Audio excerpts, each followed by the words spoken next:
तो मैं चमन सिंह चौहान, अध्यक्ष वाइल्ड एनिमल रेस्क्यू सेंटर। आज हम एक नए वीडियो के साथ पेश हुए हैं। हमें आज ही सूचना मिली है कि डबोक के पास में एक जिंदोली गांव है और वहां पर एक कुएं के अंदर पाइथन गिरने की सूचना प्राप्त हुई है और अभी हम मौके पर पहुंचने वाले हैं। तो बने रहें आप हमारे वीडियो में। देखो किस तरह से हम लोग अपनी जान जोखिम में डालकर विदाउट कोई संसाधन कि हम लोग वन्य जीवों को बचाने का काम कर रहे हैं। और पिछले 25 सालों से मैं ये काम कर रहा हूं और करीब 50,000 से ज्यादा मैंने वन्य जीवों को बचाकर वन्य क्षेत्र में छोड़ा है। तो आए देखें आप कि किस तरह हम लोग जो है अपनी जान जोखिम में डालकर और वन्य जीवों को बचाए जाते हैं। तो अभी हम पहुंचे हैं कुएं पे। देखें आप दोस्तों, कुएं की लंबाई करीब 100 फीट है और उसमें पानी भरा हुआ है, लेकिन हमें जो रेस्क्यू करना है वो 80 फीट के आसपास होगा। अभी गांव वाले जो है मेरे उतरने के लिए एक पलंग का इंतजाम किया है इन्होंने, ताकि अंदर जाके आसानी से खड़ा रह सकूं और रेस्क्यू करने में कोई तकलीफ न आए। पूरा गांव देखें आप किस तरह जो इन लोगों ने एक वन्य जीवों को बचाने के लिए मदद करते हैं ये लोग, और कभी भी किसी वन्य जीवों को ये मारते नहीं हैं। तुरंत प्रभाव से हम लोगों को फ़ोन करते हैं और हम लोग भी जो है मौके पर पहुंच के इन लोगों को राहत दिलाते हैं और इनको वन्य जीवों के बारे में जानकारी दी जाती है कि अजगर जो है हमारा दुश्मन नहीं है, हमारा दोस्त है। तो अभी देखें आप, ये कुएं में रस्सी बांधकर तैयारी की जा रही है और काफ़ी लंबे समय के बाद मेरे को कुएं में उतरने का वापस मौका मिला है। तो अभी मैं कुएं में उतरने की तैयारी कर रहा हूं। अंदर जाके देखते हैं पहले पाइथन कितना बड़ा है और उसके बाद इसको रेस्क्यू किया जाएगा। कुएं में कहीं जगह पाँव रखने की भी जगह नहीं है, तो बिल्कुल स्मूथ बना हुआ है और कहीं भी ऐसा नहीं है कि कोई छोटा मोटा पत्थर भी लगा रखे हो जिसमें मैं अपना पाँव रख के और आसानी से उतर सकता हूं। लेकिन अभी मैं फाइनली स्टेज पर पहुंच गया।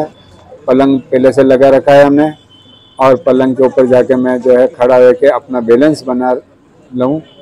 उसके बाद कोने में आप देखें एक पाइथन बैठा हुआ है, लेकिन अभी भी उसकी मेरे को लंबाई पता नहीं है कितना है, क्योंकि वो बिल्कुल कुंडी मार के बैठा हुआ है। और पास में जाने की कोशिश कर रहा हूँ मैं, और ये लिया मैंने पाइथन को रेस्क्यू किया। ज़्यादा बड़ा नहीं है, पाइथन बच्चा ही है, करीब 2-3 साल का बच्चा होगा ये। इसकी लंबाई करीब मेरे ख्याल से 5-5.5 फीट है। अब कंडीशन ये बन गई है, एक हाथ में मेरा अजगर है और एक तरफ मैं बिल्कुल हवा में हूँ, ना पानी के अंदर हो ना ऊपर हूँ। पलंग के ऊपर मेरा बैलेंस बनाना थोड़ा मुश्किल हो रहा है, लेकिन मैं फिर भी कोशिश करता हूँ। अभी नीचे बैठूँगा मैं और नीचे बैठने के बाद फिर मैं इसको क्योंकि ऊपर साथ में अजगर को लेके मैं ऊपर चढ़ नहीं सकता, क्योंकि मुझे रस्सी के ऊपर चढ़ना पड़ेगा। और तो मैंने कुछ सहायता मांगी है, ऊपर से बाल्टी आ जाए या कोई बैग आ जाए, उसके अंदर मैं अजगर को रख के ऊपर सुरक्षित इसको निकाल दो। उसके बाद फिर मैं बाहर आने की प्लानिंग करूं। जल्दी देना भैया। तो अभी देखें आप, ये बाल्टी उतारी है इन लोगों ने। अब इस बाल्टी के साथ में इस अजगर को मैं पहुंचा दूंगा। अजगर ने इस समय देखो मेरी टांग को जो है बिल्कुल जकड़ लिया है, और ऐसा ये नहीं है कि ये मारने के लिए करता है। इनको जब अपन रेस्क्यू करते हैं तो ये अपने आप को बचाने के लिए जो भी चीज़ है उसके पास उसको लपेट लेता है, और लपेटने के बाद जैसे अपनी ग्रिप ढीली पड़ती है और वो सुरक्षित बच जाता है। तो आप कभी भी ये ना सोचें कि वो आपको मारने के लिए कुंडी बना रहा है या आपका पाँव तोड़ने के लिए। अजगर में इतनी ताकत नहीं होती है कि किसी का पाँव तोड़ दे, लेकिन ये खाली लोगों की अफवाह है। ऐसी बातों पे भी अपन को ध्यान नहीं देना है। अभी मैंने देखो इसको बाल्टी के अंदर सुरक्षित रख दिया है, और थका पचा अजगर है, काफ़ी दिन से गिरा हुआ था, लेकिन लोगों की कल ही निगाह पड़ी थी, इसलिए हमने आज इसको सुरक्षित रेस्क्यू किया है। अब ये बाल्टी के साथ मैं इसको ऊपर पहुंचाने की कोशिश करूंगा।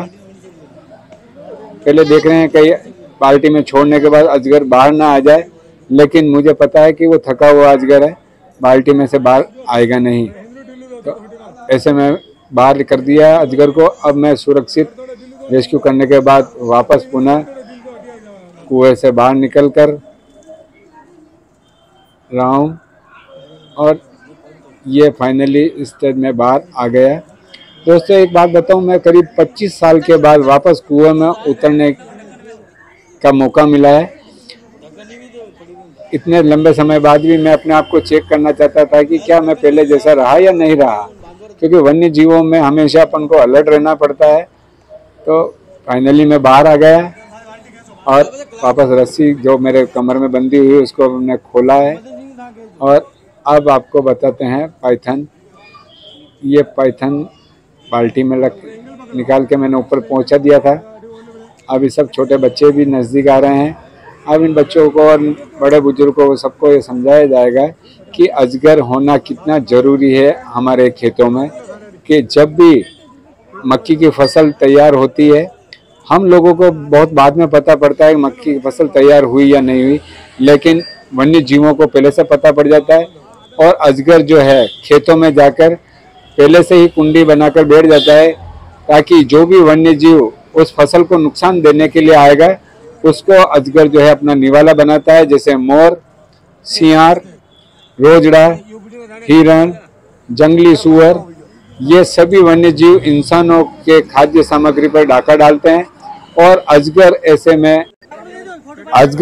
में खेतों में इंतजार करता है और इन वन्य जीवों को रोकता है, ताकि इंसानों का भोजन जो है वो इंसानों तक सही सलामत पहुंच जाए।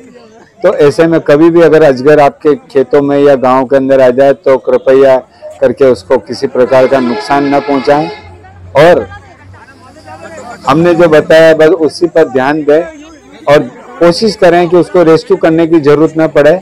लेकिन अगर ऐसी कोई कंडीशन आ जाती है बिल्कुल आपके घर के अंदर आ गया है, ऐसी कोई कुएं के अंदर है, तो उसको अपन रेस्क्यू कर सकते हैं। लेकिन खेतों के अंदर जो है अजगर को रहने दें, ताकि आपका जो खाद्य सामग्री है वो पूरी आपको मिलती रहे। नमस्कार दोस्तों, मैं चमन सिंह चौहान।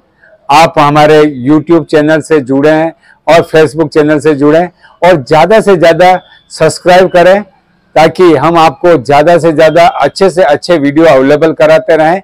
और देखें एक प्राइवेट आदमी कितना अच्छा काम करते हैं